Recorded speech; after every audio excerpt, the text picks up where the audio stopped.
शांति दो तरह की होती है।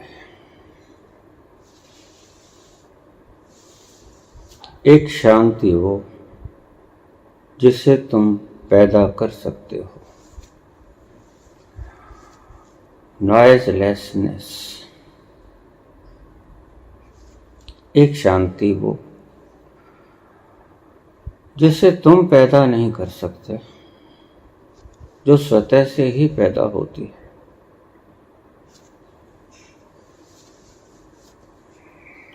पहली तरह की शांति तुम्हारे आध्यात्मिक केंद्रों में सिखाई जाती है।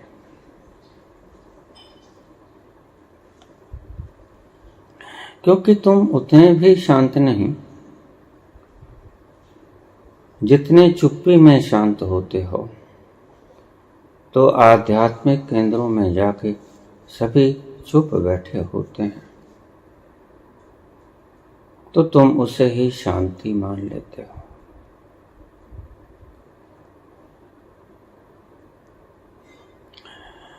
चुप्पे चुप न होवई जे लाए रहा लिबतार।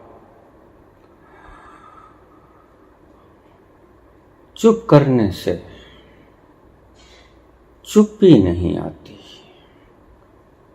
चुप करने से शांति नहीं आती। जे लाए रहा लिबतार। अगर तुम उस परम पिता में अपनी तार को जोड़ने की दिखावट करते हो,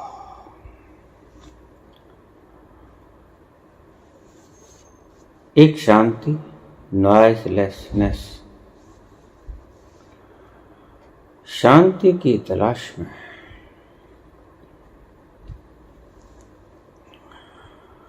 हमारे आध्यात्म गुरुओं ने गलत सबक सिखा दिया। लोग शांति से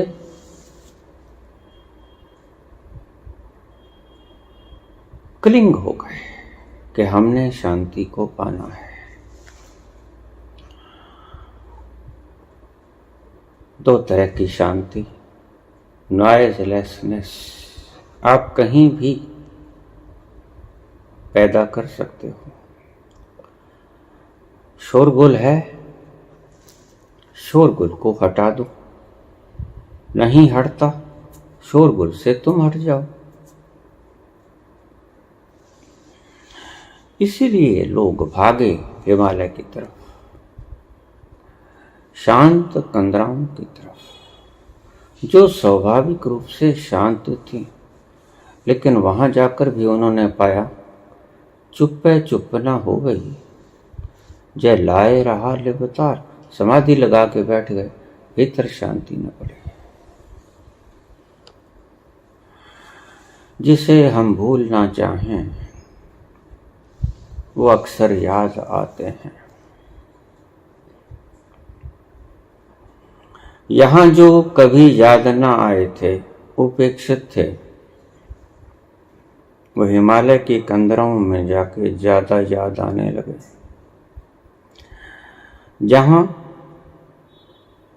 यहां जो आपको सहूलतें निर्बाध रूप से मिल रही थी, वहां जाकर आपको समझ आई कि वो सहूलतें यहां नहीं। खाना भी खुद ही मांगना पड़ता है, पानी भी खुद, स्नान भी खुद, रोजमर्रा की जिंदगी में सारा दिन व्यतीत हो जाता। वहां जाके आदमी पछताता है।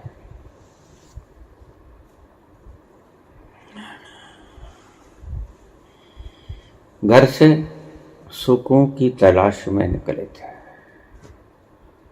सुकून ना मिला। घर में जो तुम्हारे परिश्रम से बिना चीजें तुम्हें उपलब्ध थीं, वो भी समाप्त हो गई। ना खुदा ही मिला, ना बसाले सनम, ना इधर के रहे ना उधर के रहे। एक शांति है नॉइजलेसनेस। नॉइज को हटा लो, दूर चले जाओ पहाड़ियों में, एकांत में बैठ जाओ, बाहर की चुप्पी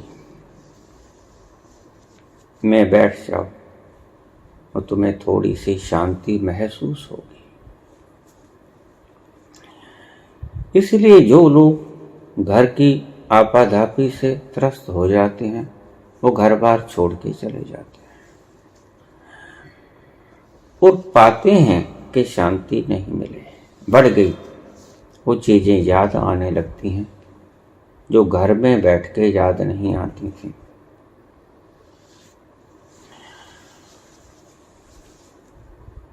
नॉइजलेसनेस तुम कहीं भी पैदा कर सकते हो। शोर शराबे से हट जाओ, साउंड प्रूफ कमरा बना लो। हिमालय की ठंडक चाहिए, एसी लगा लो।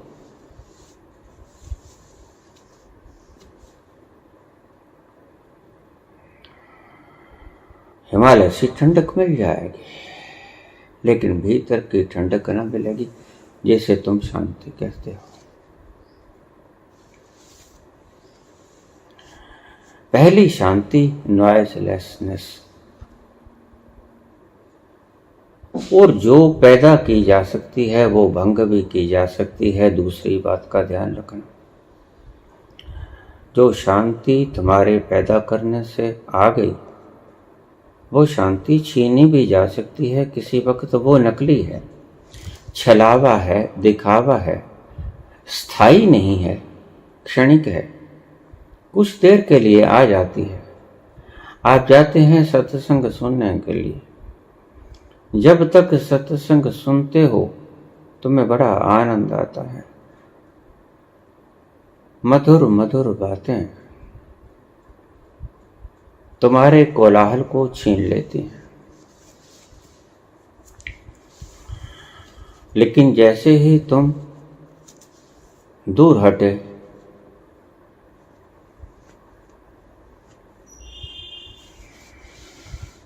वही दुख, तकलीफ, अशांति, कोलाहल, चिंता तुम्हें घेर लेती है और फिर से तुम अशांत हो जाते हो।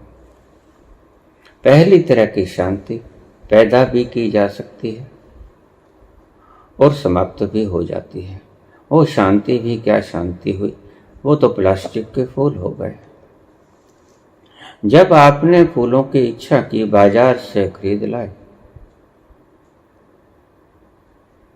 उनके ऊपर सेंट छिड़क दिया, इत्र छिड़कने के कारण वो फूल सुगंधित लगने लगा, लेकिन कितनी देर चलेगा इत्र? फूल कभी नहीं मुरझाएंगे, लेकिन प्लास्टिक के फूल असली फूल नहीं होंगे। असली फूल तो खुद से खुशबू बखेरेगा, तुम्हें अलग से सेंट कराने की आवश्यकता नहीं होगी।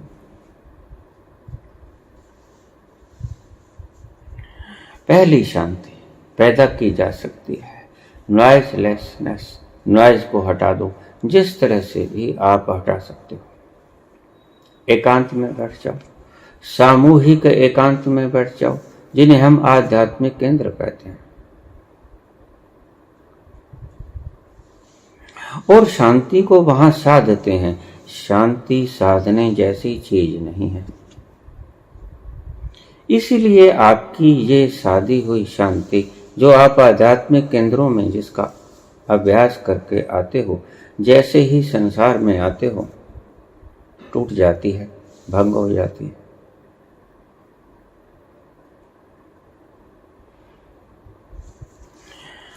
मैंने सुना हिमालय की कंदराओं में 25 वर्ष तक एक संत बैठा रहा, शांत,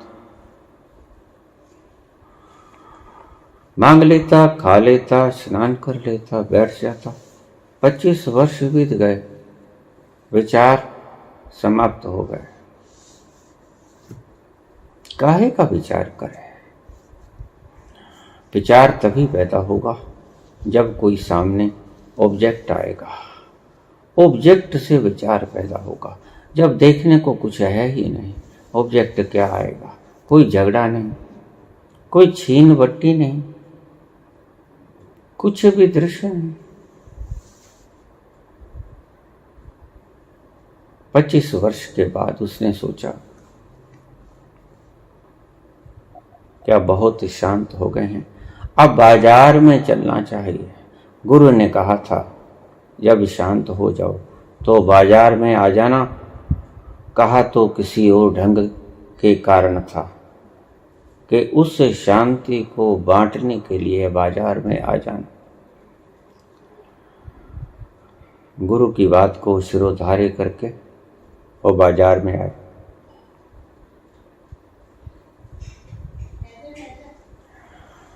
लोग पांव छू रहे हैं। एक व्यक्ति का कंधा लग गया, भिड़ गया और इतनी जोर से भिड़ा कि वह साधु गिर गया। उठा, आंखें लाल, तमतमाया चेहरा।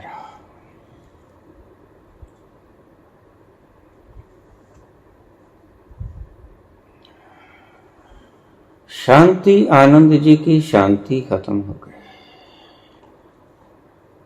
झगड़ा शुरू कर दिया। अचानक होश आया, ओ ये तो शांति ना हुई, ये तो 25 वर्ष बर्बाद हो गए।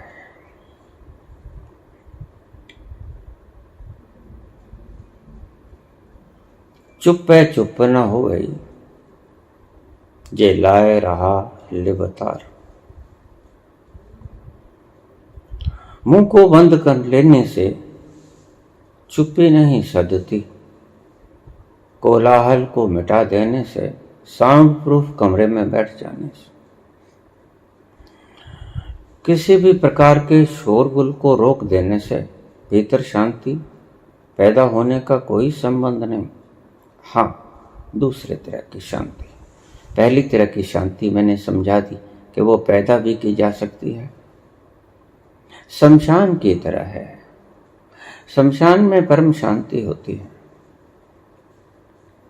कब्र में पड़ा कोई भी व्यक्ति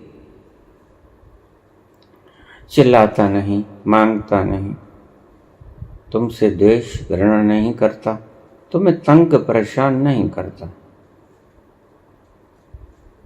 बड़ी शांति है। तुम कभी जाकर देखना, कोई शोर शराबा नहीं।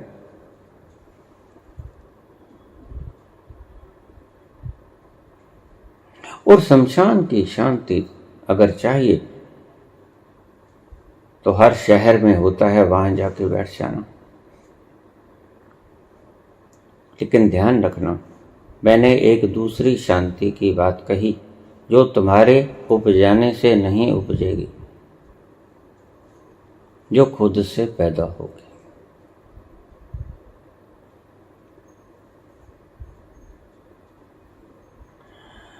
ये प्लास्टिक के ऊपर छिड़की गई इत्र की सुगंध नहीं है।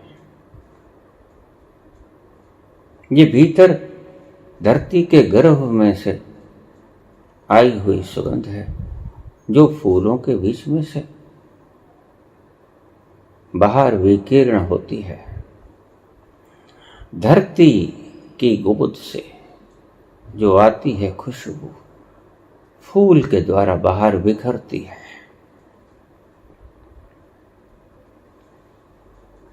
ये शांति तुमने पैदा नहीं की, ये शांति भीतर से आई। सो एक शांति वो जो आप कभी भी पैदा कर लो और कभी भी समाप्त कर दो, कभी भी समाप्त कर दो। झगड़ा मोल ले लो, कोई थप्पड़ चट्टू लगा दो, किसी को गाली गलौज हो जाओ, शांति भंग हो जाएगी। और ऐसी शांति को सीखना भी मत। उस संत की तरह 25 वर्ष नहीं, पूरी जिंदगी बेकार हो जाएगी। बहुत से लोग, साधक, इसी शांति को साधे साधे अपनी छाती से लगाए पड़े हैं कि हाँ, मुझे मिल गई मंजिल। नहीं, कहाँ मिली मंजिल? मंजिल बहुत दूर है। एक शांति वो जो तुम्हारी भीतर से पैदा होती है, जिसे तुम नहीं उपजाते, जो तुम्हारे प्रयास के कारण नहीं आती, जिसको उपजाना तुम्हारे बस में भी नहीं है, जो स्वतः से ही पैदा होती है, वो पैदा तुम नहीं करते। वो शांति कैसी है?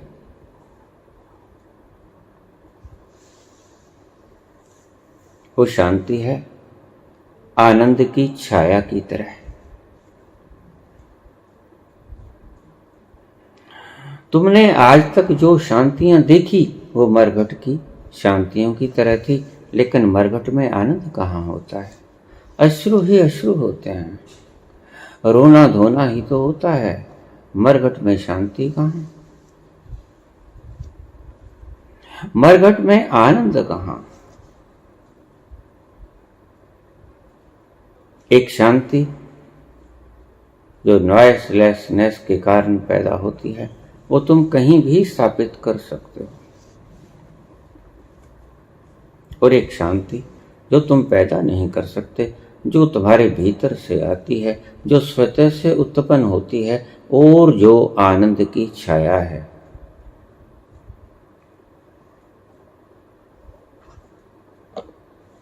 अष्टावक्र कहते हैं कि जो शांति तुमने बाहर से पैदा कर ली, वो शांति नहीं, शांति का भ्रम है। उस शांति को साधने में समय व्यर्थ मत करना। और क्योंकि अष्टावक्र सीधा सीधा रास्ता बताते हैं, सीधा सीधा रास्ता बताने का अर्थ वो आपका समय खराब नहीं करते।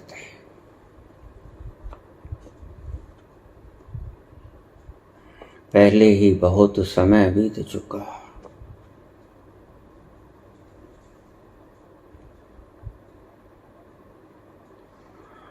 अगर कोई अपने पिछले जन्म में जाए तो वो देखेगा कि हे राम, इतना भटका, अकल ना आई, कितने सदगुरु हो के चले गए, कितनों ने गल फाड़ फाड़ के चिल्लाया, लेकिन तुम चिकने घड़े बने रहे। बारिश की, अमृत की, लेकिन तुमने पिया कहाँ? तुमने अपना मटका उल्टा कर लिया, तुम चिकने घड़े हो गए। वो सभी शांति और आनंद की बरसात जितनी भी उस सदगुरु ने की, नीचे बह गई।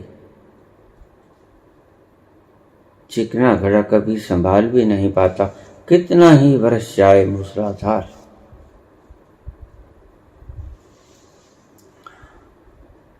तो अष्टावक्र कहते हैं,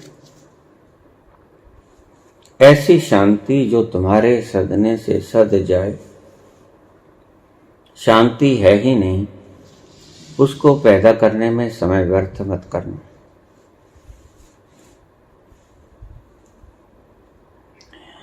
ऐसी शांति को पैदा होने देना जो तुम्हारी पैदाइश नहीं। कैसे होगी पैदा?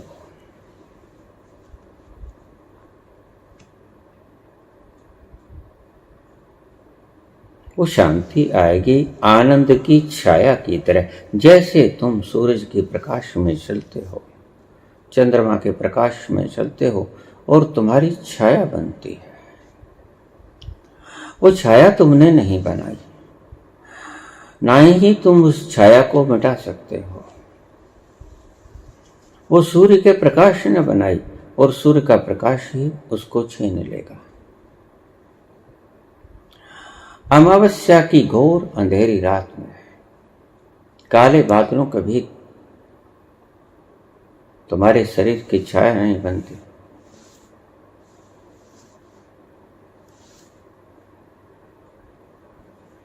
वो तुम्हारी पैदाइश नहीं। वो जिसकी पैदाइश है, जब चाहे छीन ले। उस संत की तरह, उस मुनि की तरह जो 25 वर्ष गुफाओं में शांत बैठा रहा, बाहर आया, किसी से कंधा टकराया, शांति गायब, भीतर जो था कूड़ा करकट संभाले, वो उगड़ गया, उसको वक्त मिल गया, उसको मौका मिल गया। ऐसी शांति को साधने में समय बर्बाद मत करना।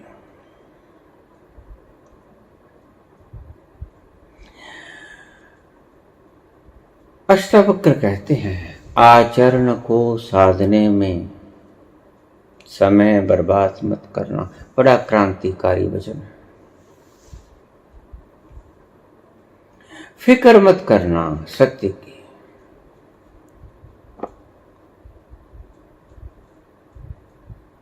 फिक्र मत करना अहिंसा की, फिक्र मत करना अस्तेय की,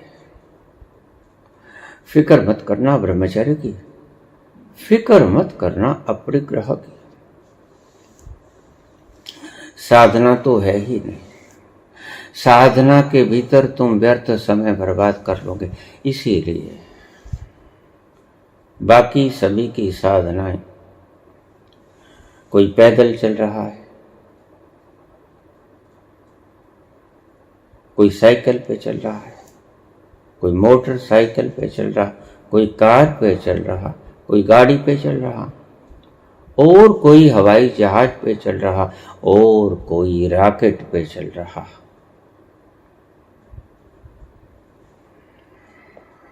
ये तुम्हारे आध्यात्मिक केंद्रों में जो सिखाई जाती हैं, ये सभी पैदल चलने की साधनाएं हैं। अष्टावक्र तो इसको साधना मानते भी हैं। मैं तो इसे साधना भी नहीं मानता,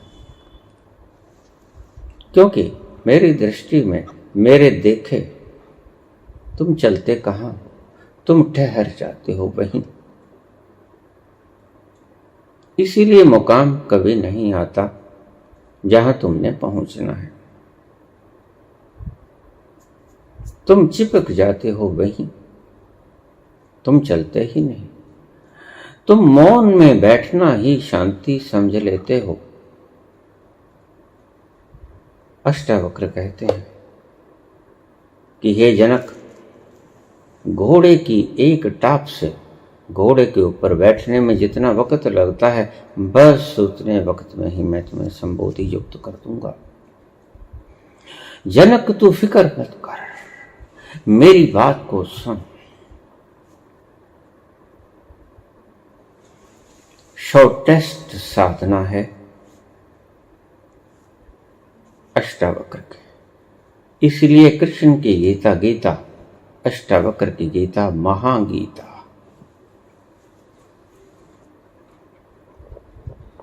इसका कोई पारावार कारण है। कृष्ण जब गीता बोलते हैं, वहां का माहौल बड़ा ध्वंसात्मक है। शोरगुल, शोर शराबा, हर एक दूसरे व्यक्ति को मारने काटने पे उतारू। हर एक व्यक्ति दूसरे का लहू का प्यासा है। और जब अर्जुन कहता है कि हे श्री कृष्ण, मेरा रथ दोनों सेनाओं के मध्य में ले जाओ ताकि मैं देख लूं कौन कौन आया है मुझसे जंग करने, कृष्ण ऐसा ही करते हैं। सारथी थे। और इसको इस बात से समझ लेना, सारथी कैटालिटिक एजेंट की तरह होता है। दिखता है कि कुछ नहीं करता, लेकिन सब कुछ वो ही करता है, क्योंकि उसके बिना कुछ भी तो नहीं घटता। कैटालिटिक एजेंट के बिना कोई केमिकल रिएक्शन घट ही नहीं सकती। जो कैटालिटिक एजेंट के बिना केमिकल रिएक्शन वैसे ही पड़ी रहती है, होती नहीं। और जैसे ही आपने वो एजेंट डाला कैटालिटिक, तत्क्षण सारी केमिकल रिएक्शन हो गई और संपूर्ण हो गई। तो इससे आपको समझ नहीं आती कि काम किसने किया। काम कैटालिटिक एजेंट ने किया, यद्यपि तुम्हें मालूम ना पड़ा। कृष्ण कैटालिटिक एजेंट के कारण है। कृष्ण कैटालिटिक एजेंट की तरह है। वो कहते हैं, हे अर्जुन चुन लो, हे दुर्योधन चुन लो, एक तरफ मैं, एक तरफ मेरी सेना।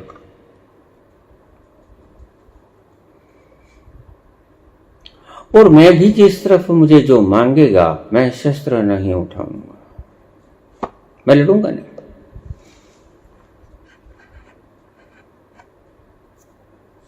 यहां दो बातें समझ लेनी जैसी।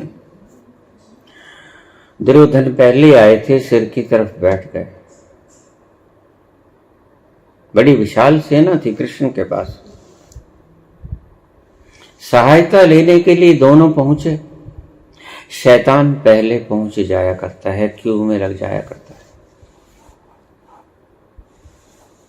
सीधा सरल व्यक्ति आराम से आता है और उसको लाइन के आखिर में ही लगना पड़ता है।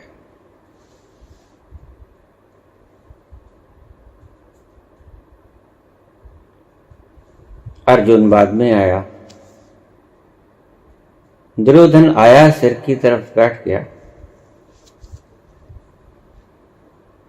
क्योंकि अहंकारी था, पांव की तरफ नहीं बैठ सकता था।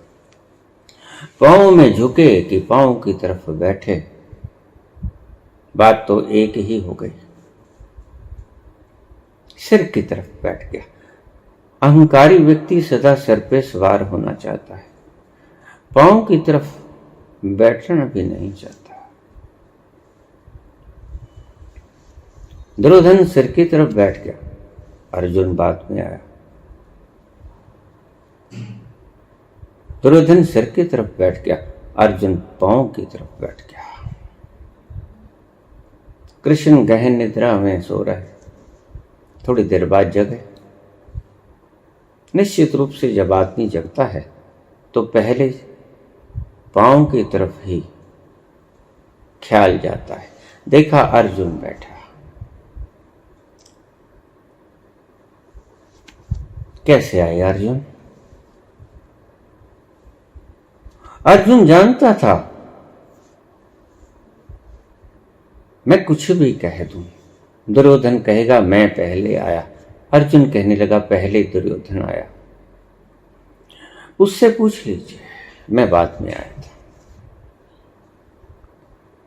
सिर की तरफ बैठे हुए दुर्योधन से पूछा कृष्ण ने, कैसे आए मित्र?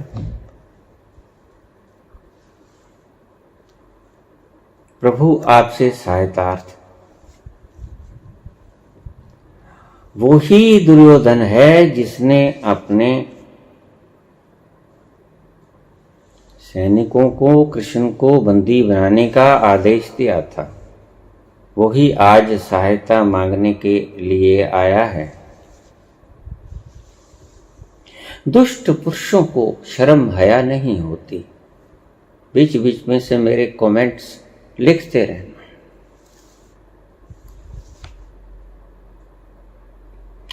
दुष्ट पुरुषों को शर्म हया नहीं होती।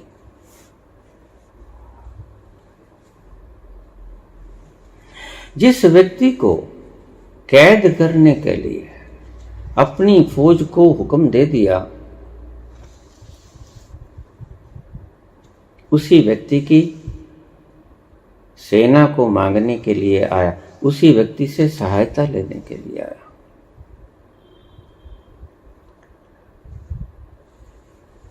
पूछा कृष्ण ने, क्या चाहते हो? मुझसे क्या उम्मीद रख के आए? तो मित्र, मैं तुमसे सहायता लेने आया हूं। कृष्ण बोले, या तो मेरी फौज मांग लो या मुझे मांग लो। दो व्यक्ति हो आप, दो धड़े हो, एक मुझे मांग लो, एक मेरी सेना को मांग लो। और देखिए मेरी फौज तो लड़ेगी ईमानदारी से, लेकिन मैं लड़ूंगा नहीं, मैं शस्त्र भी नहीं उठाऊंगा। अब मांगो पहल तुम्हारी, क्योंकि तुम पहले आए थे। दुर्योधन ने सोचा, शरारती मन हमेशा बल चाहता है। दुष्ट पुरुष अपनी दुष्टता को पूर्ण करने के लिए बल की आकांक्षा किए रहता है। वो चाहे फौज के रूप में बल तैनात करे, संख्या बल चाहिए उसे। जिस व्यक्ति को संख्या बल की आवश्यकता पड़े, समझ लेना ये दुष्ट है। संत कभी भी संख्या बल की आकांक्षा नहीं करता। संत तो बल्कि खुद को भी त्यागने की वृत्ति लेके चलता है। बी अलोन, अकेले हो जाओ।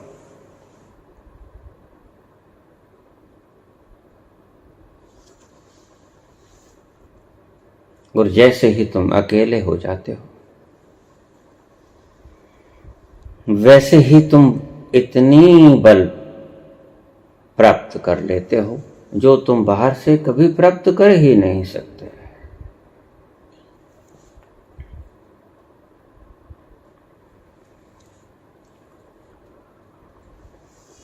मैं अपने साथ रहता हूं हमेशा, मैं अपने पास रहता हूं हमेशा।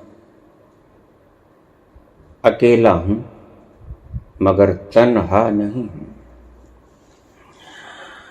तन्हाई में बड़ा कष्ट है, अकेलेपन में बड़ी सुंदरता है। ये दो शब्द बड़े प्यारे। अकेलापन तुम्हें आनंद में धकेल देता है और तन्हाई तुम्हें जुदाई की गर्दिश में धकेल देती है। मैं अपने पास रहता हूं हमेशा, अकेला हूं मगर तन्हा नहीं हूं। अकेलेपन में बड़ी खुशी है। इसलिए जब जब तुम्हारा मन अकेले होने में लग जाए, जब तुम्हारा मन करे कि अकेला होना चाहता हूं, समझ लेना कि ईश्वर कृपा होनी शुरू हो गई। ईश्वर ने वो आपके ऊपर फेंकना शुरू कर दिया जो परम एकांत में होता है। तुम्हारे भीतर लोनलीनेस से शुरू होता है, अकेलेपन से शुरू होता है।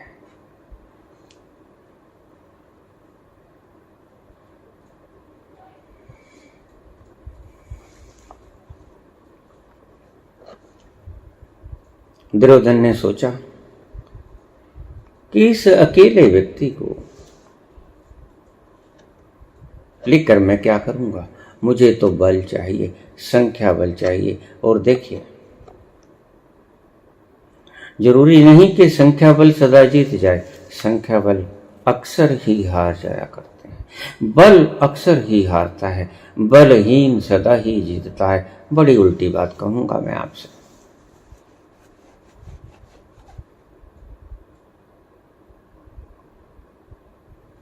बल सदा हारता है। तुम्हें लगता है जीत गया, लेकिन हारता है। निर्बल सदा जीतता है। तुम्हें लगता है हार गया, लेकिन जीतता है। वो जीत की खुशी का जश्न तुम्हें पता नहीं चलता, जो वो मनाता है भीतर। इसलिए संतों ने कहा, बी अलोन, अकेले हो जाओ, बेसहारा हो जाओ। सहारे मत ढूंढो, अपना बल बढ़ाने की चेष्टा मत करो।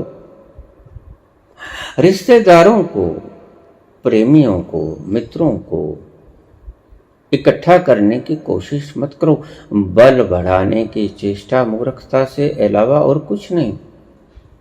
निर्बल के बल राम, और जिसके बल राम होते हैं उसको आराम ही आराम होता है।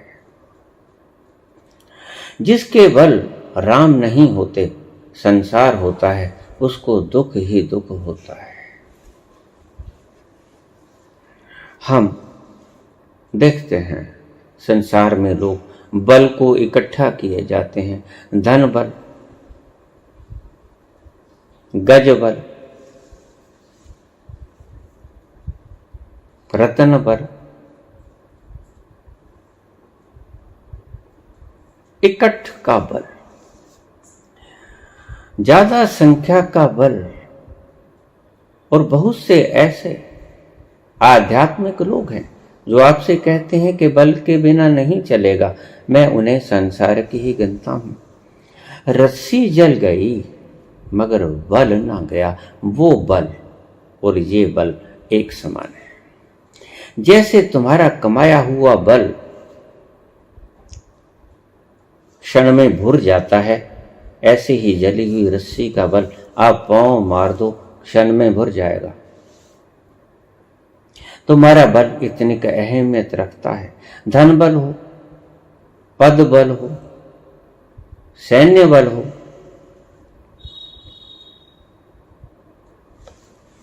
जब भी जीता अकेलेपन का बल जीता, निर्बल जीता, सबल कभी नहीं जीता।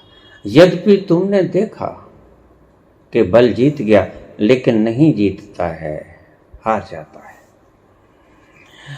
तुमने वो आंख से नहीं देखा जिस आंख से संत देखता है। तुमने कठपुतलियों के खेल में देखा कि बल जीत गया। तुम्हें ये नहीं पता कि बल कभी जीतता ही नहीं। जिस संत ने आंखें ऊपर उठा के वो खेल खिलाने वाला देख लिया, जिसके हाथों से कठपुतलियों की रस्सी बंधी हैं, उसका भ्रम टूट गया कि बल जीतता है। बल नहीं जीतता, निर्बल ही जीतता है।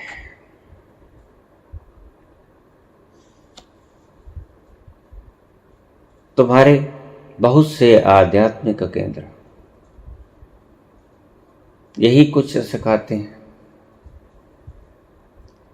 उनकी सिखाई शांति असल शांति नहीं होती। वो तुम्हें नकलची बंदर बना रहे हैं।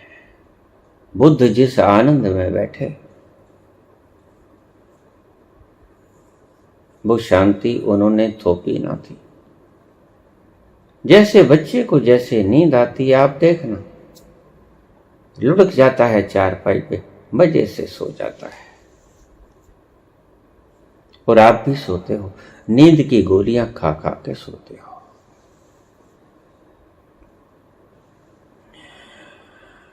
बच्चा अपनी नींद को तोड़ नहीं सकता।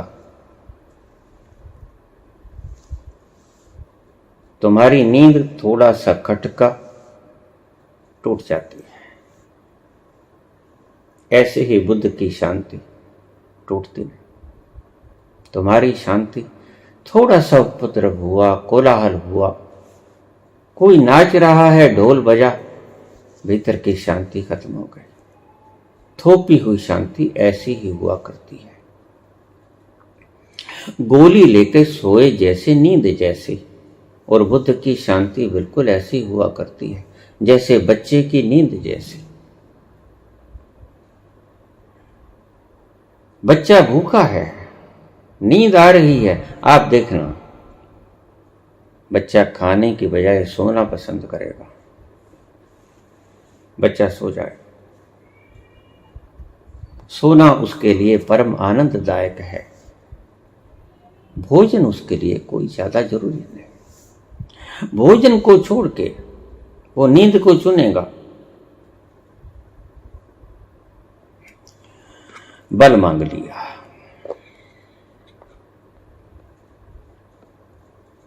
बाकी कृष्ण बचे।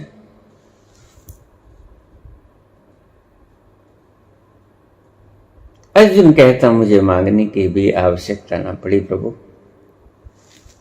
जो मैं मांगना चाहता था वो आपकी कृपा से मिल गया।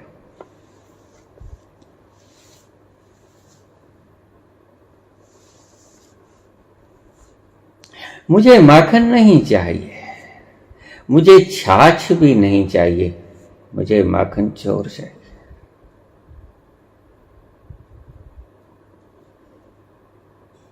यही मांगने आया था, यही मेरी इच्छा थी और यही सबकी इच्छा थी। मुझे पता भी ना था कि दुर्योधन मेरे से पहले बैठा होगा। दुष्ट पुरुष एक कदम आगे चलते हैं। जो तुम करने की सोचते हो वो कर ही लिया करते हैं पहले से इंतजामात। यद्यपि उनके सभी इंतजामात मौत रूपी सत्य छीन लिया करती है, तथापि वो इंतजामात जोड़ने में कोई कोताही कभी नहीं करते। सदा ही बल को जोड़ने में तत्पर रहते हैं, उद्यत रहते हैं।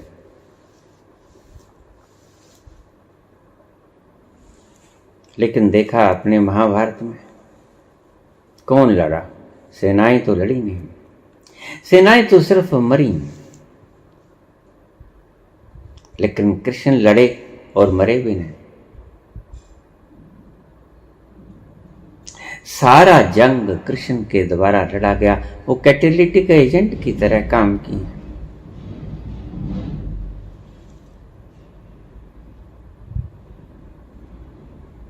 जब कृष्ण लड़ता हो तो अर्जुन को लड़ने की आवश्यकता नहीं। जैसे ही अर्जुन कमजोर पड़ा, कृष्ण ने कहा अपने बाणों की तीव्रता को तीक्ष्ण कर दो अर्जुन। ये जो तुम भीष्म पितामह के ऊपर बाण चला रहे हो, ये अर्जुन के बाण नहीं है। मैं अर्जुन के बाणों की तीक्ष्णता को भली भांति जानता हूं। ये एक पोते के द्वारा छोड़े गए बाण हैं अर्जुन। अलर्ट कर देते हैं कृष्ण। तू तेज कर दे इन बाणों की बौछार को। तू पूरी शक्ति से, तेरे सामने वो योद्धा खड़ा है जिसने तेरी आधी सेना एक दिन में समाप्त कर दी। बस आज का दिन काफी है, युद्ध शाम को समाप्त हो जाएगा। तू तीक्ष्णता लेके आ। सामने भीष्म पितामह है। थोड़ी सी तेजी लाया अर्जुन तो कृष्ण क्रोध से नीचे उतरे। उन्होंने रथ में से पहिया निकाला और पहिए को उन्होंने उंगली के भीतर धारण करके जैसे ही सुदर्शन चक्र की तरह घुमाना शुरू कर दिया, कृष्ण ने आके पांव पकड़ लिए। प्रभु ऐसा मत करो, आपकी प्रतिज्ञा भंग हो जाएगी। मेरी इस कमी बेशी, मेरी मोह के कारण आपकी प्रतिज्ञा को भंग नहीं होने दूंगा। आप कृपया शस्त्र त्याग दें। अब मेरी बाणों की तीक्ष्णता देखें। एक बार आप शस्त्र को त्याग दें, इस पहिया को गिराते हैं। यही कृष्ण चाहते थे। तो एक अभिनय था। चक्र तो चल रहा था, उन्होंने पहले से ही चक्र छोड़ रखा था। अलग से दिखाने की आवश्यकता नहीं थी। और बाद में बर्बरीक ने कहा भी, सभी ने पूछा कि तुमने सारी जंग के दौरान क्या देखा? उन्होंने कहा सिर्फ मैंने 2 चीजें देखी जिन्हें आज हम श्याम बाबा के नाम से पूजते हैं। वो साक्षी थे सारे महाभारत की जंग के। वो कहते मैंने 2 चीजें देखी, कृष्ण का सुदर्शन चक्र और द्रौपदी का खप्पर, काली का खप्पर। तीसरी कोई चीज नहीं थी। जंग लड़ा कृष्ण ने, लहू इकट्ठा किया द्रौपदी ने। बस यही है घोर सत्य, कटु सत्य।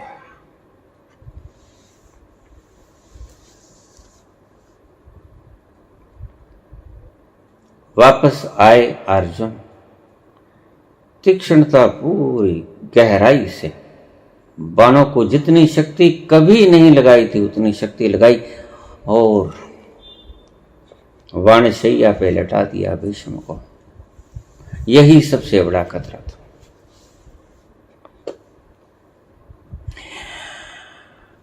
तुम्हारी संख्या बल हार गई।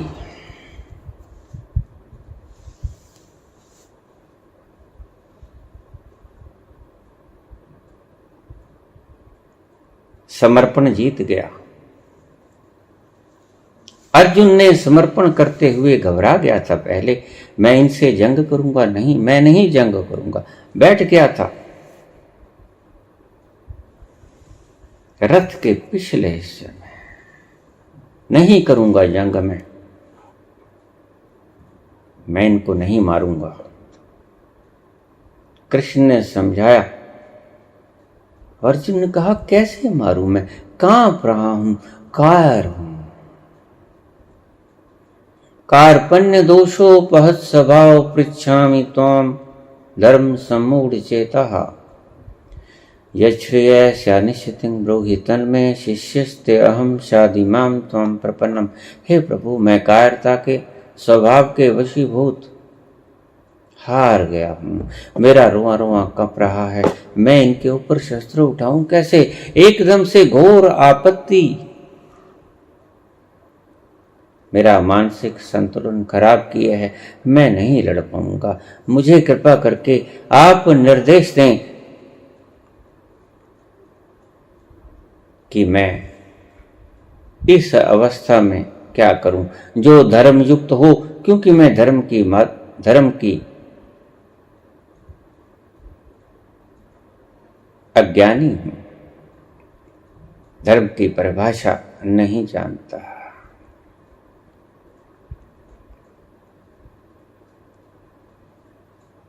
धर्म समूढ़ चेतः यच्छ्रेयस्यानिश्चितिं, क्या मेरे लिए शुभ रहेगा, कृपा करके मुझे बताइए।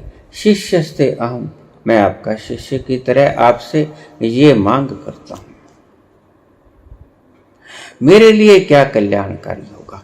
कृष्ण कहते हैं मामनुस्मर युद्ध च,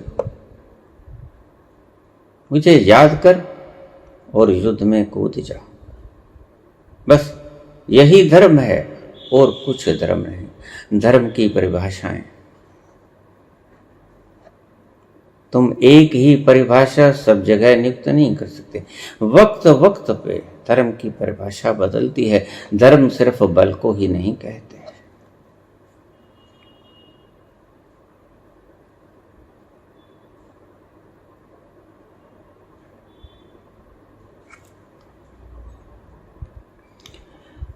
अष्टावक्र कहते हैं, हे जनक, वो ही संवाद जो कृष्ण और अर्जुन के बीच हुआ, अर्जुन खलल डालते रहे। यद्यपि ये संवाद गुरु और शिष्य के बीच में था, अष्टावक्र और जनक का संवाद गुरु और शिष्य के बीच में था, लेकिन किसी तरह की अड़चन नहीं डालते थे।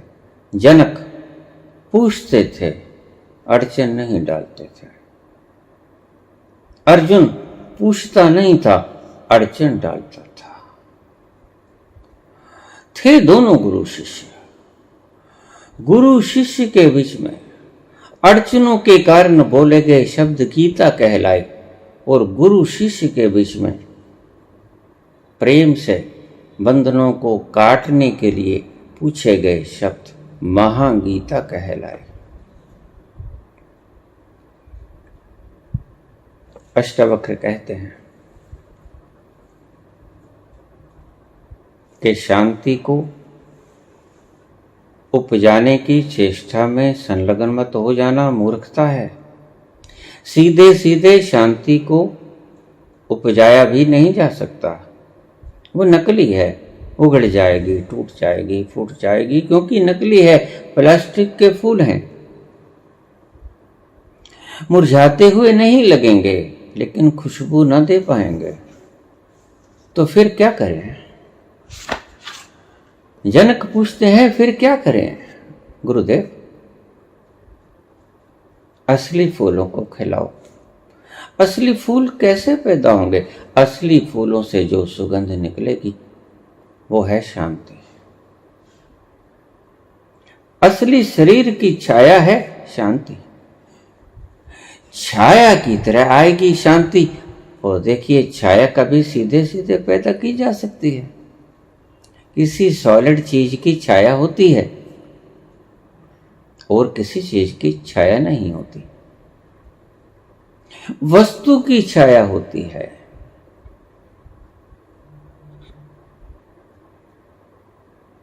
जड़ की छाया होती है, चेतन की कभी छाया होती है? इसलिए चेतन की छाया होती ही नहीं, जिसे तुम कहते हैं दिखाओ तुम्हारा परमात्मा कहाँ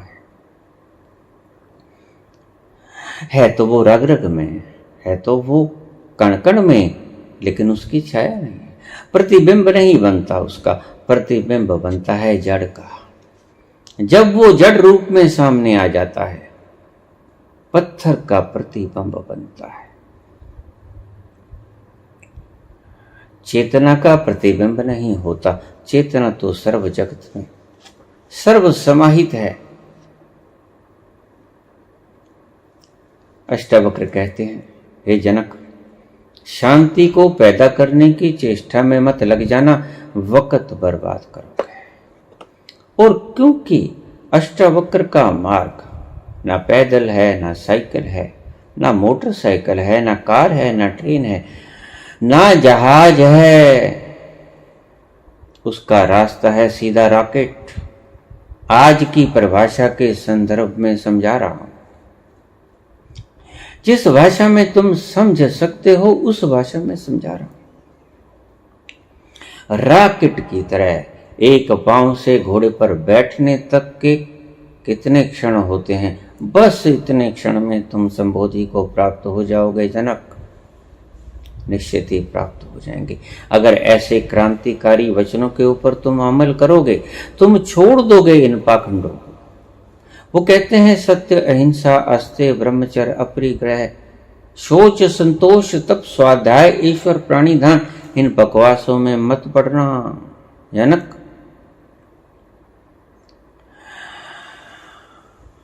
तुम सदा ही इन बकवासों में पड़ते हो। मर जाओ तो तुम्हें लोग कहने बहुत बड़ा दानी था।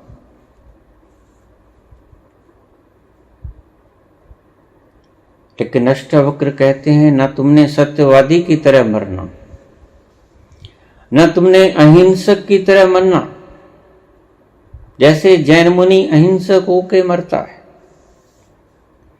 ना सत्यवादी होके मरना राजा हरिश्चंद्र की तरह, युधिष्ठिर की तरह, ना अचोर होके मरना, दानी होके मरना हरिश्चंद्र की तरह, न ब्रह्मचारी होके मरना, जिसे तुम सिर्फ वीर रक्षण कहते हो, तुम बस इसी को ब्रह्मचर्य मानते हो। ब्रह्मचर्य की इतनी सी परिभाषा काश होती, लेकिन इतनी सी परिभाषा ब्रह्मचर्य की है ही नहीं। इसलिए अष्टावक्र बहुत सियाने हैं। वो कहते हैं ये शरीर का अंग है, तुम शरीर ही को तो देख लो तुम कौन हो। शरीर के भीतर के वीर को संभालने में लगे रहोगे और अंत में तुम पाओगे कि जिस वीर को तुमने बचाया वो तुम हो ही नहीं। ये क्रांतिकारी सूत्र देते हैं अष्टावक्र।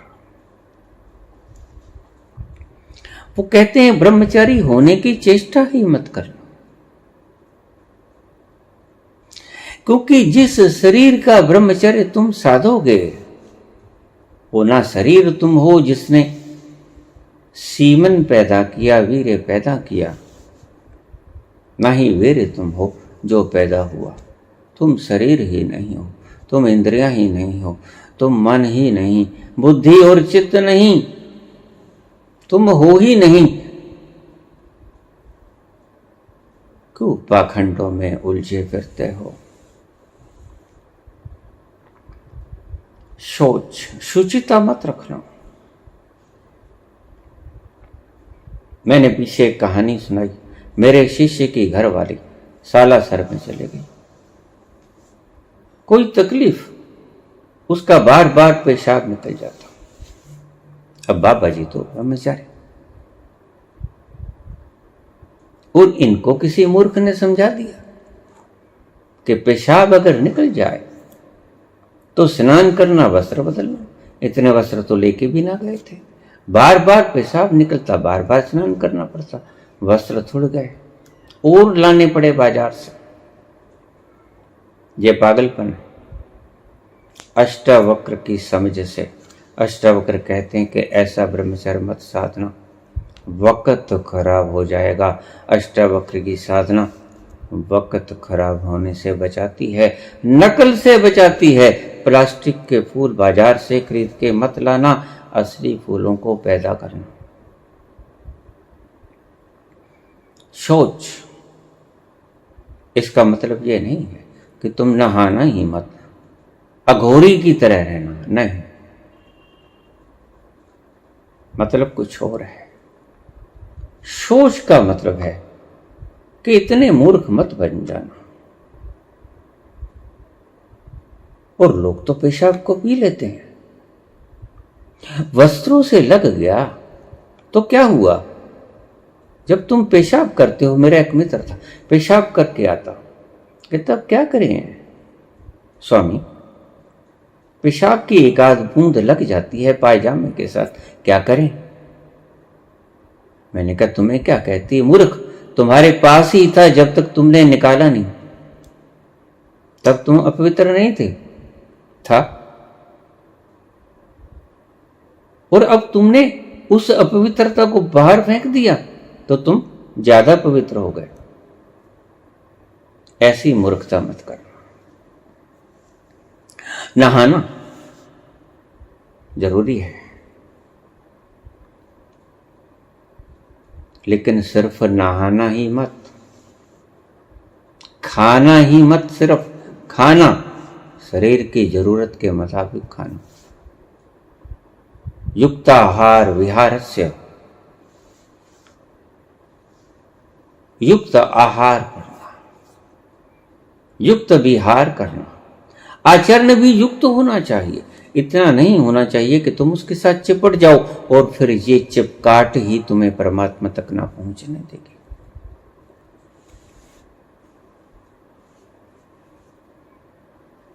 मेरे चचा जी राम भगत थे, बैंक मैनेजर थे दिल्ली में। रिटायरमेंट के बाद अयोध्या में छोटी सी झोंपड़ी डाल ली, वहां मेरी चाची जी को ले गए। 3 बजे उठते, सुबह से शाम तक राम राम राम राम जपते रहते, स्नान करते सरयू नदी में, वस्त्र बदलते, सारा जीवन वहीं गुजार दिया। जो पेंशन मिलती अपना गुजारा करने के अतिरिक्त जो बच जाता साधु संतों को बांट देते। सारी उम्र यही किया। ये नकल है। मरते वक्त वसीयत कर गए, भगवान राम की तरह मुझे भी जल में बहा देना। भगवान राम ने तो जीते जी समाधि ली थी, फिर तुम जीते जी क्यों नहीं ले लेते? मरने के बाद तो जलाओ, चाहे डुबो, चाहे दफन करो, कोई फर्क पड़ता है मुर्दे को? फिर भगवान राम की नकल भी तो ठीक से नहीं कर सके, मेरे पास आए। उन दिनों मैं कुछ बीमार था। मैंने आपको कहानी सुनाई एस्ट्रल ट्रैवलिंग की। 6 अगस्त 1988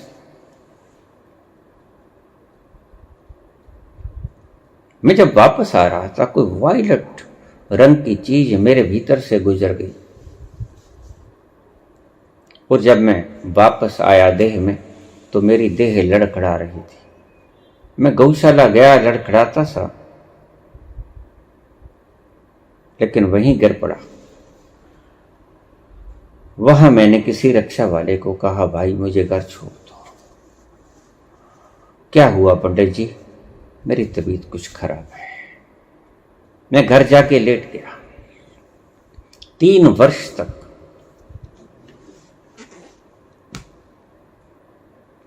मैं उस चारपाई पे लेटा रहा।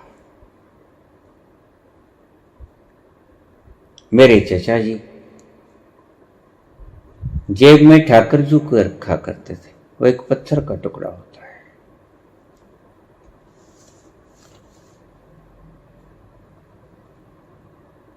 जैसे हमने कहानियां सुनी कि राक्षस की जान तोते में थी, वैसे ही उनकी जान उस पत्थर में थी, ठाकुर जी में।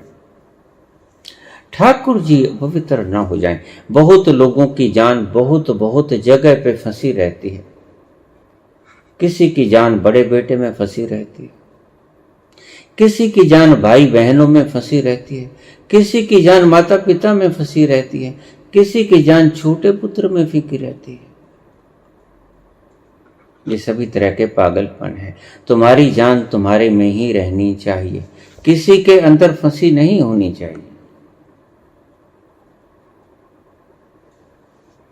तो वो मेरे पास आए, मुझसे उठा भी तो नहीं जाता था। घर की पहली मंजिल पर फर्स्ट फ्लोर पर मैं एक ही कमरे में 400 स्क्वायर फुट का एक कमरा उसमें पड़ा रहता, उठ ना सकता। पता नहीं क्या हुआ, कोई बीमारी का पता नहीं क्या हुआ। मुझे पता है सिर्फ जो हुआ वो ये हुआ, एस्ट्रल ट्रैवलिंग के दौरान वो वायलेट रंग की चीज मेरे बीच में से गुजर गई। और जब मैं वापस आया तो 3 वर्ष तक मैं चारपाई पे पड़ रहा। मुझे ऐसा लगता अब गया तब गया, अब मरा तब मरा, बस प्राण छूटे अब कि तब। हर वक्त हर घड़ी मृत्यु ही सामने दिखते। नंगी आंखों से मैं 3 वर्ष तक उस मृत्यु को निहारता रहा, नहीं आई।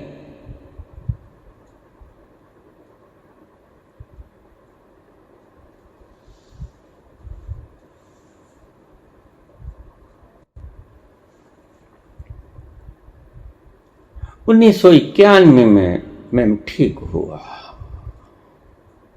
अचानक ही मैं ठीक हो गया। शायद उस वस्तु की जो कार्य क्षमता थी 3 वर्ष की रही होगी मेरी दृष्टि में। सोचने की बातें हैं सिर्फ। 3 वर्ष के बाद उसका इफेक्ट खत्म। मैं उठ गया, पहले उठ भी नहीं सकता था, चलने फिरने लग गया, दौड़ने भागने लग गया, बात खत्म। मेरे चचा जी मेरे पास आए, अयोध्या जी गए थे ये बात कह के कोई मर जाए कोई जन्म जाए मुझे नहीं कहना है, मुझे नहीं बताना है।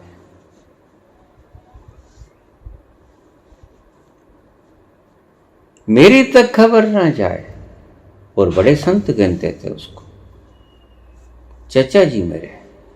तो मैंने चचा जी से कहा, चचा जी तुम ये कह के गए कि कोई मर जाए कोई जन्म जाए, मेरे तक बात मत पहुंचाना, तुम इतने कायर हो, मुझे पता नहीं था।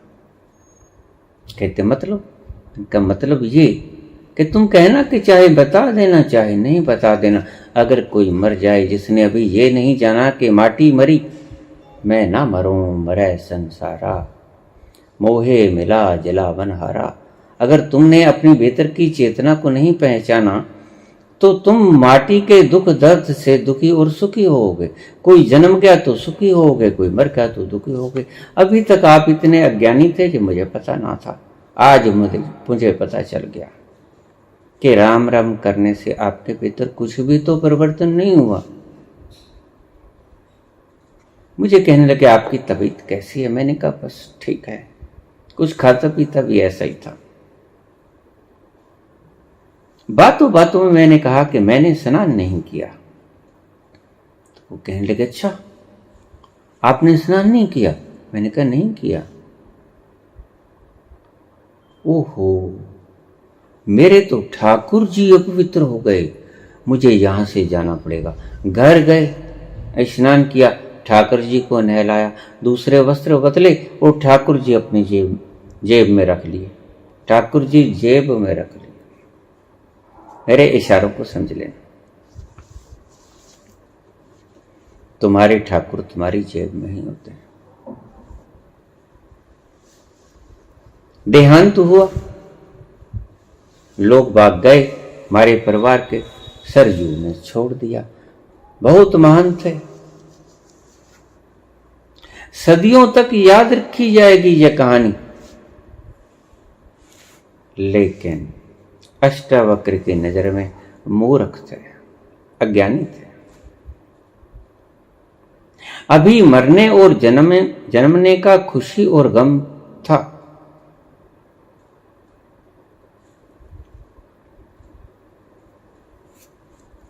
गम और खुशी का फर्क न महसूस हो जहां,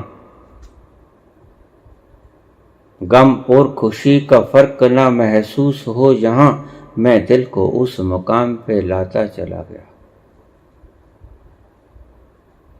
मैं जिंदगी का साथ निभाता चला गया, हर फिक्र को धुएं में उड़ाता चला गया।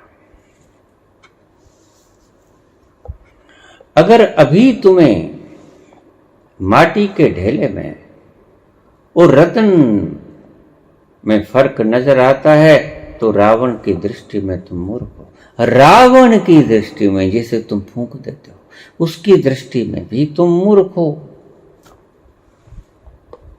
भुजंग मोक्ति कसर जो रकृष्ट रत्न लोष्ट्यो सुहृद पक्ष पक्षियो त्रिनार वंद चक्षुषो प्रजा मही महेंद्रियो समय प्रवृत्त कै कदा सदा शिवम भजा में हम। रावण जैसे व्यक्ति को भी पता था रत्न लोष्ठयो, जब रत्न लोष्ठ के बराबर हो जाए, मिट्टी के ढेले के समान हो जाएं, हीरे जवाहरात दुश्मन और मित्र बराबर हो जाएं, राजा और प्रजा बराबर हो जाए। हे प्रभु, मुझे उस मुकाम पे कब लेके आओगे? भगवान शंकर से प्रार्थना कर रहे हैं शिव तांडव स्तोत्र में।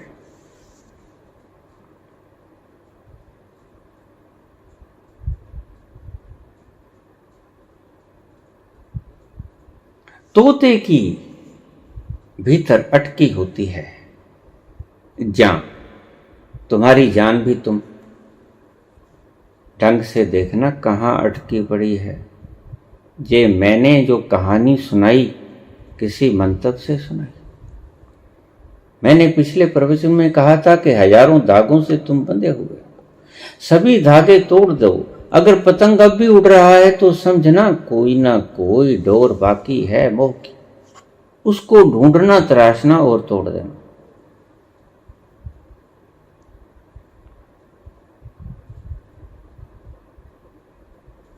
जहां आपकी जान अटकी है, किसी की जान भाइयों में अटकी होती है, किसी की जान माँ बाप में, किसी की जान पुत्र पुत्रादि में, और पुत्र पुत्रादि में भी किसी की बड़े में, किसी की छोटे में। ये परखना कि तुम्हारी जान कहाँ अटकी खड़ी है, उस तार को तोड़ देना, तभी तुम अष्टावक्र कहते हैं कि ज्ञानी हो पाओगे, अन्यथा मूर्ख आए मूर्ख ही चले जाओगे। अष्टावक्र की परिभाषाएं बड़ी क्रांतिकारी हैं। वो कहते हैं सोच, संतोष। तुम एक बार खाकर संतुष्ट तो हो जाते हो, लेकिन कहां हो पाते हो? अगर तुम्हें कोई और दे जाए तो तुम वो ले लेते हो शाम के लिए, शाम को काम आएगा। ये जो इतने बड़े सेठ हैं, जिनके पैमाने बदलते रहते हैं कि आज ये एशिया का नंबर 1 हो गया, आज ये वर्ल्ड का नंबर 1 हो गया, आज ये 2 नंबर पे चला गया। इनडायरेक्टली ये अप्रत्यक्ष रूप में युद्ध है महाभारत का। इसे शीत युद्ध कहते हैं। ये गर्मी से नहीं लड़ा जाता, बाहर बड़े शांत होकर बैठे हैं, जैसे यूएनओ की मीटिंग बुला ली हो। यूनाइटेड नेशन ऑर्गेनाइजेशन शांति के लिए, स्थापित करने के लिए बनाई गई थी, लेकिन इनके भीतर देखो क्या चल रहा है। ये शीत युद्ध है।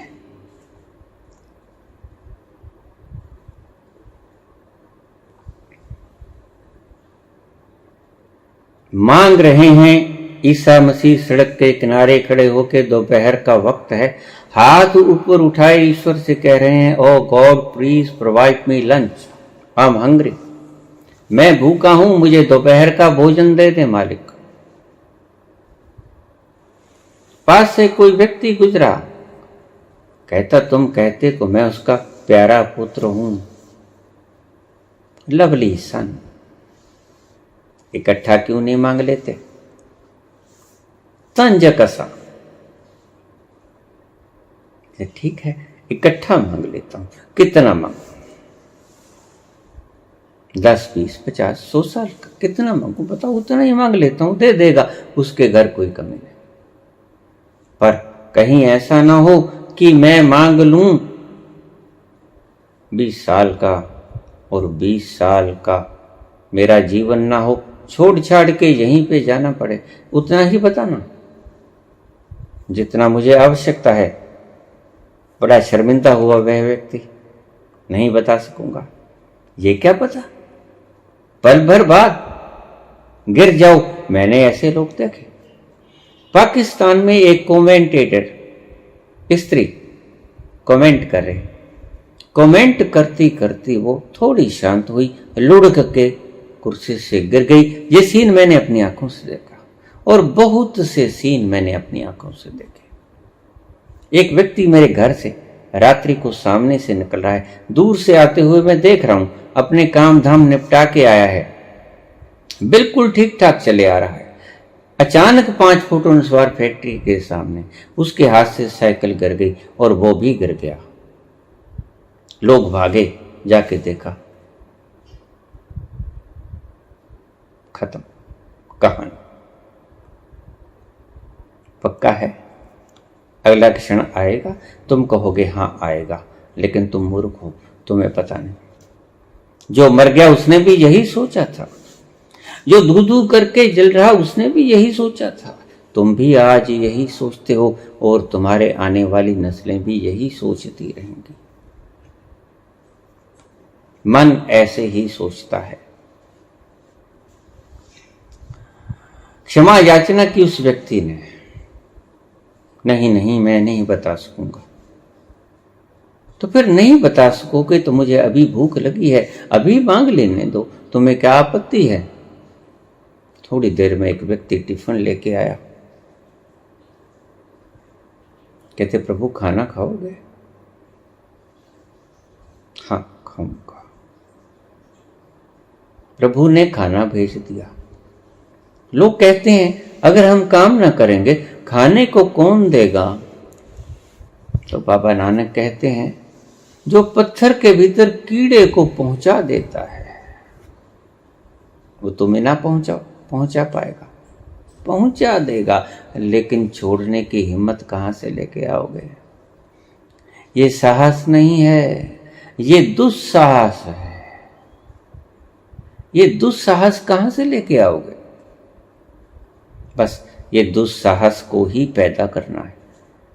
ये अंतिम वक्त काम आएगा अध्यात्म में, जब तुम्हें छलांग लेनी होगी। उस वक्त तुम्हें गुरु के कहने से दुस्साहस करना होगा और तुम छलांग ले पाओगे, अन्यथा तुम फिर वापस आ जाओगे। वो सुंदर से सुंदरतम घटना इस सृष्टि की ना हो पाएगी अगर तुमने दुस्साहस करना ना सीखा। इसलिए एक शब्द आया मर जीवड़ा सिख धर्म में। जो जीते जी मर गया, जिसके भीतर दुस्साहस आ गया। इसलिए ये कौम, सिख कौम, इतनी बहादुर कौम निकली। पहले ही जान हथेली पे रख के चल पड़ो।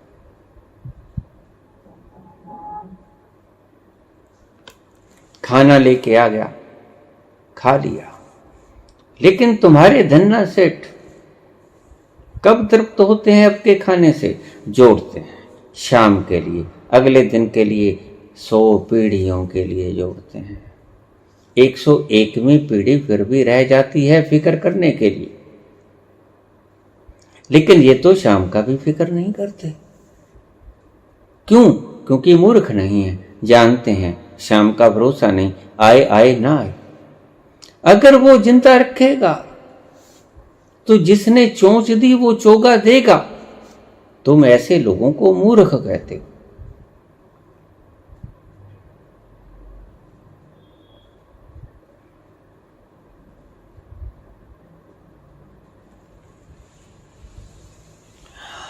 अजगर करे न चाकरी, पंछी करे न काम, कहत मलूका दासी सबके दाता राम। अब ये ठीक या तुम ठीक? और तुम इसे पूजते हो, और तुम्हारी पूजा मुझे पता है दिखावटी। क्योंकि अगर तुम्हारी पूजा भीतर से आती तो तुम मलूका दास के शब्दों का अक्षर से पालन करते। अजगर करे न चाकरी, कोई चाकरी नहीं करता, पंछी करे न काम, कहत मलूका दासी सबके दाता राम। हम अगर बैठ गए तो कौन करेगा? फिर देख लेना कौन करता है। पहले छोड़ने का साहस तो जुटाओ, लेकिन तुम्हारी खोपड़ी में कभी ये बात नहीं उतरेगी। इसे ही मैं नास्तिकता कहता हूं।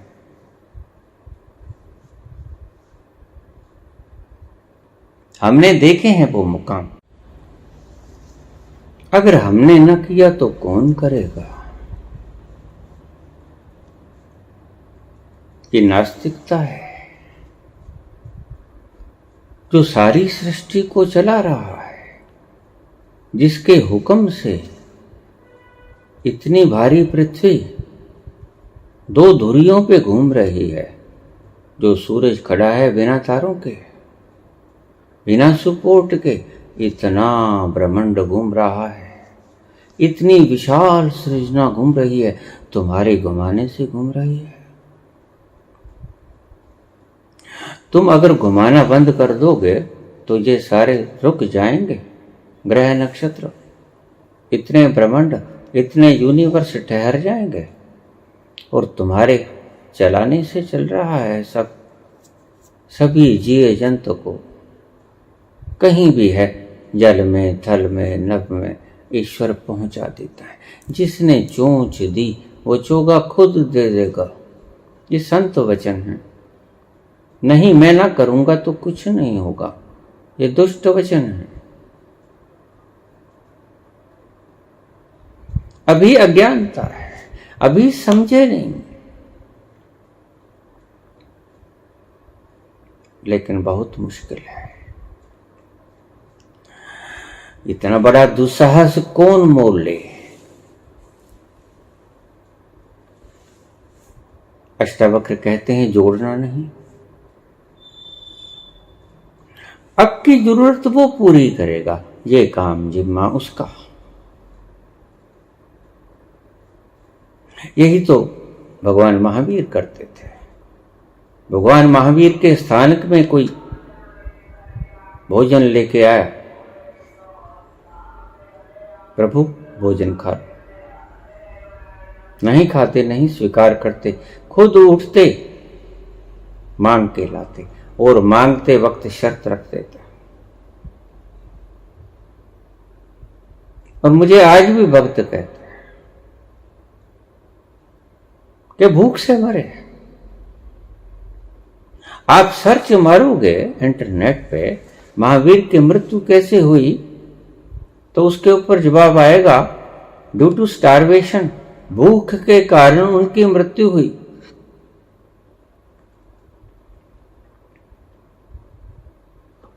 लेकिन उनको तो भूख लगती ही न थी,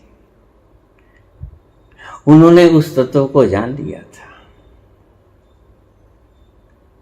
जिसको भूख नहीं लगती, प्यास नहीं लगती, गर्मी नहीं लगती, आग नहीं लगती, तलवार नहीं लगती, उन्होंने उस तत्व को जान लिया था। नहीं मरते वो लोग, नहीं जलते वो लोग। कहां मरे? आपकी दृष्टि में मरे। इसीलिए तो आप ये खतरा मोल लेना नहीं चाहते। खतरों में आप जा ही नहीं सकते, और जब तक आप खतरों में ना जा सकोगे तब तक उस विराट में प्रवेश ना हो पाएगा।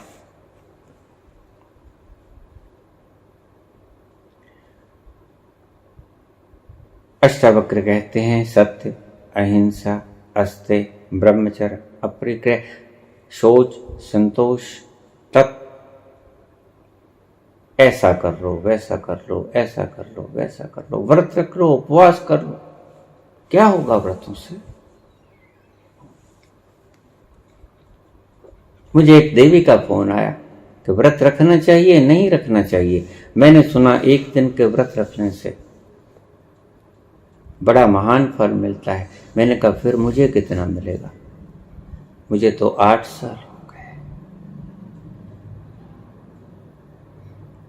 व्रत ही व्रत है, और यद्यपि तुम्हारा व्रत नहीं होता, तुम्हारा भर्त होता है, व्रत नहीं होता। वो जिंदगी भर की ऊट पटांग चीजें तुम जब कभी नहीं खाई, वो आज खा लो और फिर कहोगी व्रत। भर्त होता है, व्रत नहीं होता। भर लेते, व्रत का ये अर्थ नहीं था। चल, तब स्वाध्याय किसी चीज का अध्ययन मत करना, खुद को अध्ययन करने के सिवा। तुम शास्त्रों को पढ़ते हो, तुम गुरुजनों को पढ़ते हो, तुम सिद्ध संतों को पढ़ते हो, तुम असंतों को पढ़ते हो, नास्तिकों को पढ़ते हो, रेवोल्यूशंस को पढ़ते हो, लेकिन स्वयं अध्याय नहीं करते हैं, दूसरों का अध्ययन करते हैं।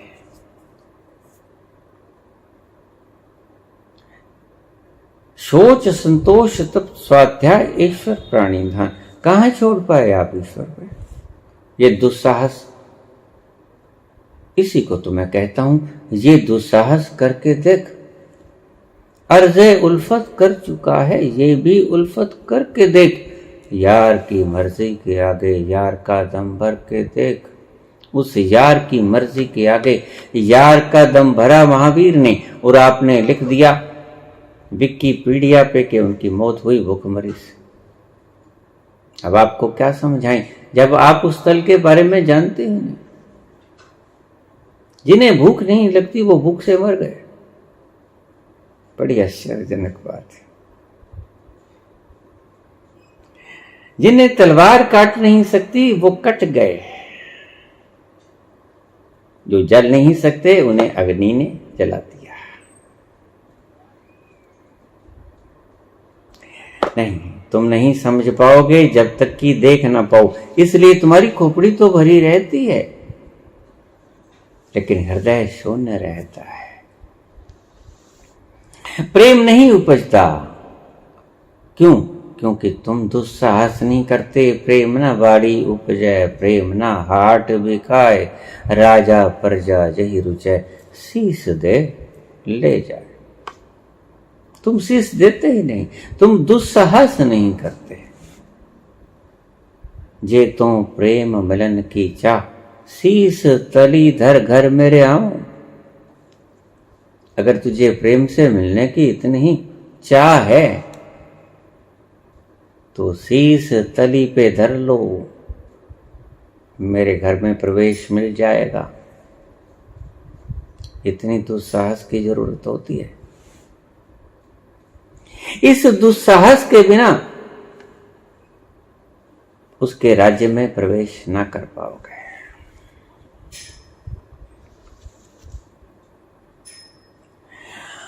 शांति को पैदा मत करो। सत्य, अहिंसा, अस्तेय, ब्रह्मचर्य, अपरिग्रह, शौच, संतोष, तप, स्वाध्याय, ईश्वर प्राणिधान।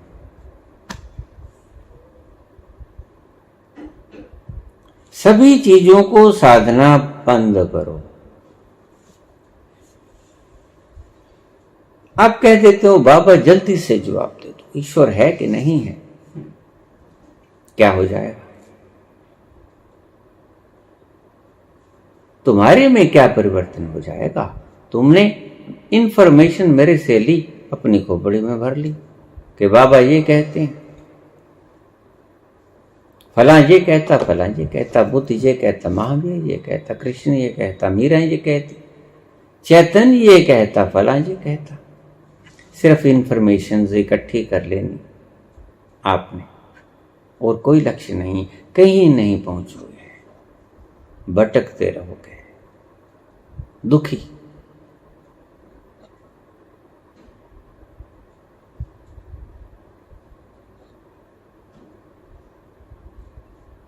बंधनों से युक्त। जब तक ये बंधन आप नहीं काटोगे, बड़े मजे की बात है। एक सदगुरु पतंजलि कहता है कि इन्हें साधो, सत्य साधो, अहिंसा, अस्ते, ब्रह्मचर्य, अपरिग्रह साधो, शौच, संतोष, तप, स्वाध्याय साधो, ईश्वर प्राणिधान साधो। लेकिन अष्टावक्र कहते हैं सब बंधन है, मत साधो। ये स्टेयर्स हैं, सीधे छलांग लो, तुम ले सकते हो, लेकिन छलांग लेना तुम्हारे लिए दुस्साहस का काम है। छलांग तुम ले नहीं पाते और पौड़ियों से तुम उतर नहीं पाते, क्योंकि पौड़ियों के साथ उतरे तो तुम चिपक जाते हो। अष्टावक्र कहते हैं कि साधना मत कुछ, तुम शांति तक को साध लेते हो तो फिर क्या करें। अष्टावक्र कहते हैं आनंद को पैदा होने दो भीतर से, क्योंकि तुम आनंद स्वरूप हो।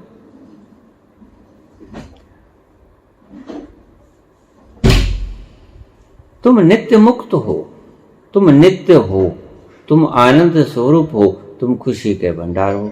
वहां तक पहुंच जाओ, शांति सद जाएगी। कोरी शांति कभी ना सदेगी, वो टूट जाएगी, कल फिर साधनी पड़ेगी। जिसने शांति साधी वो मूर्ख, जिसने शांति साधी आज साधी काल टूट जाएगी। जिसने आनंद तक पहुंच बना ली, जो खुद में समाहित हो गया, जो खुद में अपने सिंहासन पर जा बैठा, उसे शांति को साधने की आवश्यकता नहीं। जहां आनंद जाता है उसकी प्रतिछाया के रूप में, परछाई के रूप में शांति भी साथ साथ चलती है। सो पतंजलि कहते हैं कि ये साधु बड़ा लंबा मार्ग है। पतंजलि को अनुगमन करने वाले हजारों साल लगा देते हैं, कई जीवन कुर्बान कर देते हैं, और अष्टावक्र को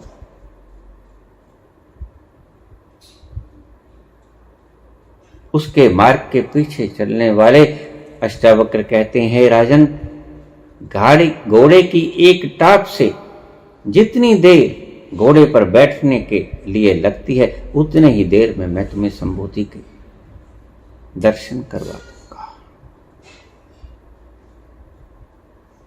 तू ज्यादा भटक मत, तू इस जन्म की बात करता है, मैं तुम्हें इतने क्षण में संबोधि दे दूंगा, जरा तू मेरी बात तो सुन ले। जितने जो भी साधा, जब मरोगे,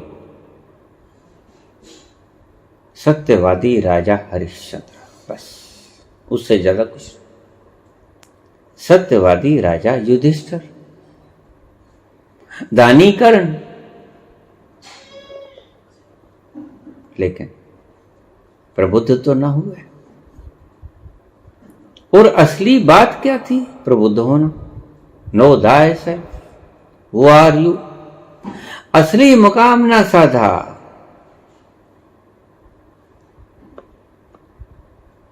और बात तो असली मुकाम को साधने की थी, जो तुम साध नहीं पाए। तुम और ही रास्तों से निकल पड़े, तुम और ही मंजिलों की तरफ अग्रसर हो गए, और फिर तुम कहते हो कि हम दुखी हैं।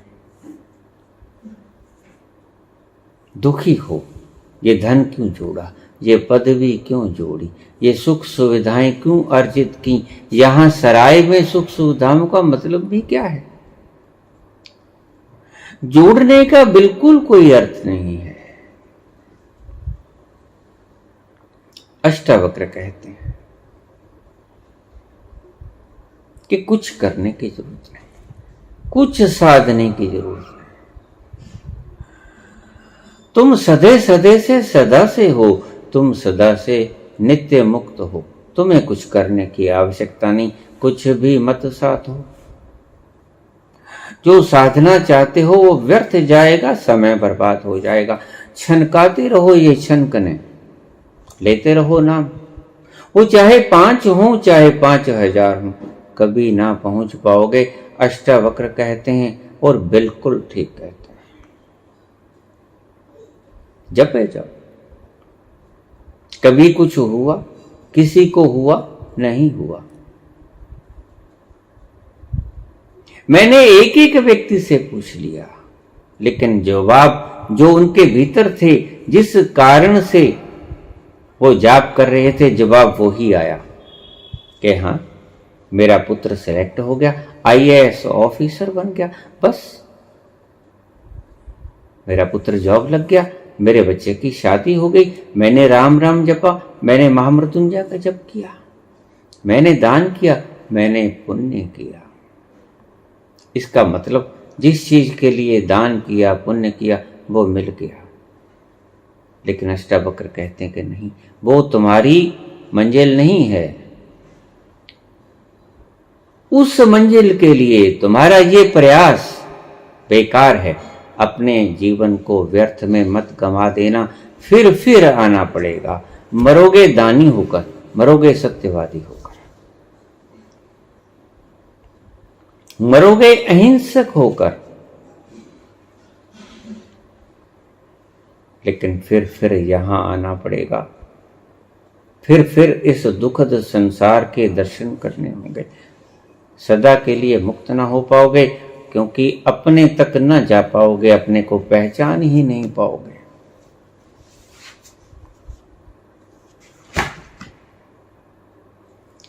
तुम आत्मघात कर रहे हो, तुम वक्त बर्बाद कर रहे हो। अष्टावक्र की बात नहीं मानते। सत्य अहिंसा को साधते रहना, बस सत्यवादी बन के मरोगे, अहिंसक बन के मरोगे। जिनसे मिलकर जिंदगी से इश्क हो जाए ये लोग, जिनसे मिलकर जिंदगी से इश्क हो जाए ये लोग, आपने शायद देखे हों न देखे हों, मगर होते हैं।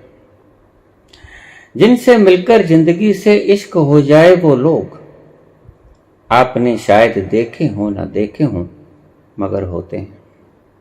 अष्टावक्र वैसे ही इंसान है, जिनसे मिलकर जिंदगी से इश्क हो जाता है, यानी आप खुद में प्रवेश कर देते हो, जो जिंदगी का मूल स्रोत है। जिंदगी का मूल स्रोत तुम ही हो, तुम अपने ही भीतर प्रवेश कर जाते हो। धन्यवाद।